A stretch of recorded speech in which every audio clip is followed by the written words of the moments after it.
Alrighty, hosses, welcome back, and in this video I'm going to start on the second half of the series, and that is how to make a multi-client, multi-threaded reverse shell. Sounds confusing, but it's not, I swear. So in the first half of the series, what we did is we just made a reverse shell that could control one computer, one client. So if your friend needed help, you could tell them to run the program, and that was great and all, but if you're like me, you have a lot of computers in your house and maybe you want to be able to manage them all remotely. Or maybe you are, I don't know, like head of a school or a company, or maybe you just want to be able to access all your family's computers so you can help them out with whatever you want.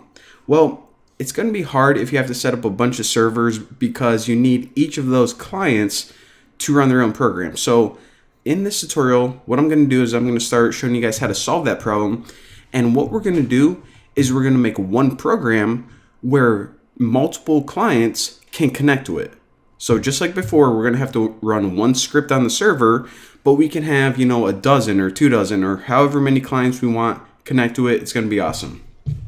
Now, before I just start hopping into the code, I want to tell you guys how this is done. So before, what we did is we created this socket on the server, and then we had another one on whatever client machine, and we made this connection object, and I'll show you guys, we're going to do that later. Now, what we did is we took that object, and that was basically our connection, our conversation.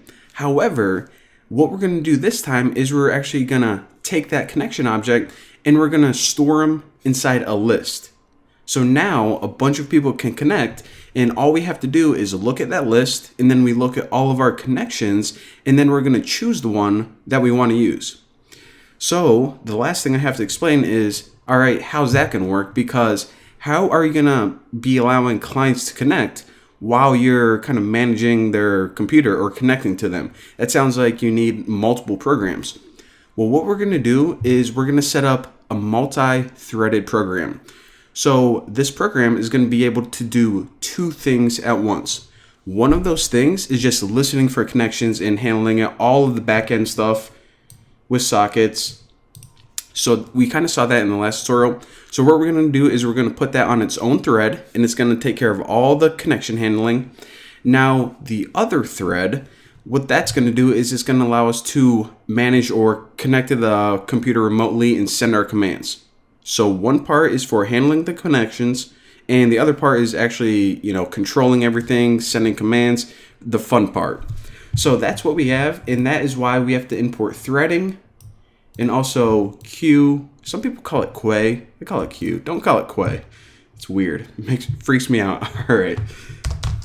And now I'm just going to set up a couple constants. So number of threads, and we actually don't need to write this as a constant. We can actually just type it in manually. Like, we don't even need a variable at all.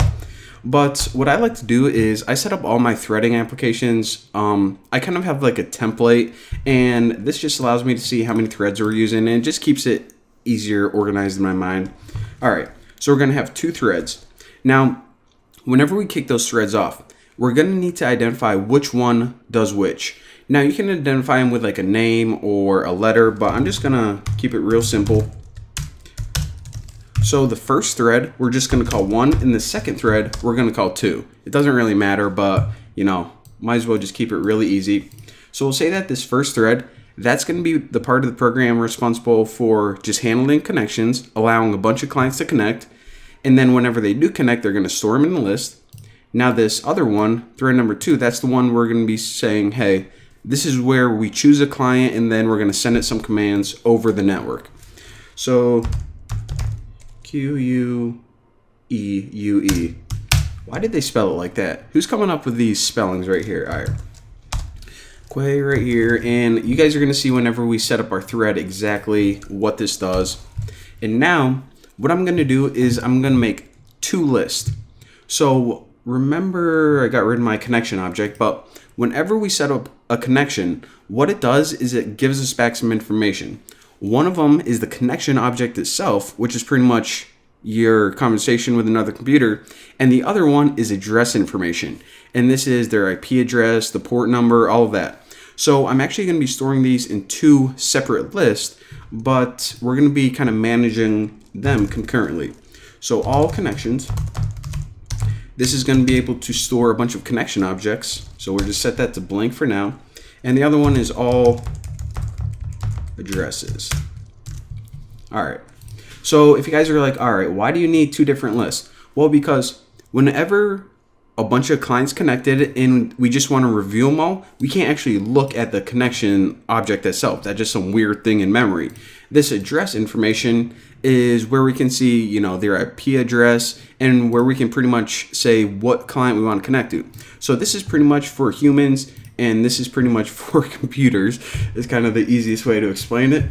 And all right, so now that we got all the housekeeping out of the way, check this out.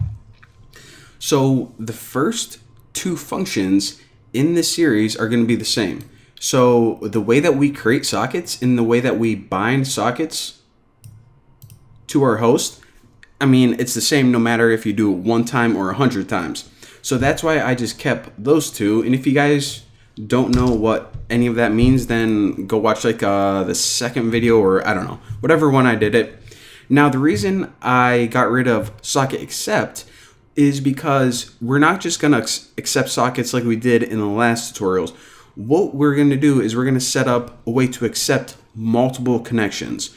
So actually, I'm kind of running out of time, so that's what I'm going to do in the next video. That's what we have to look forward to. It's going to be sweet, and I'll smell you then.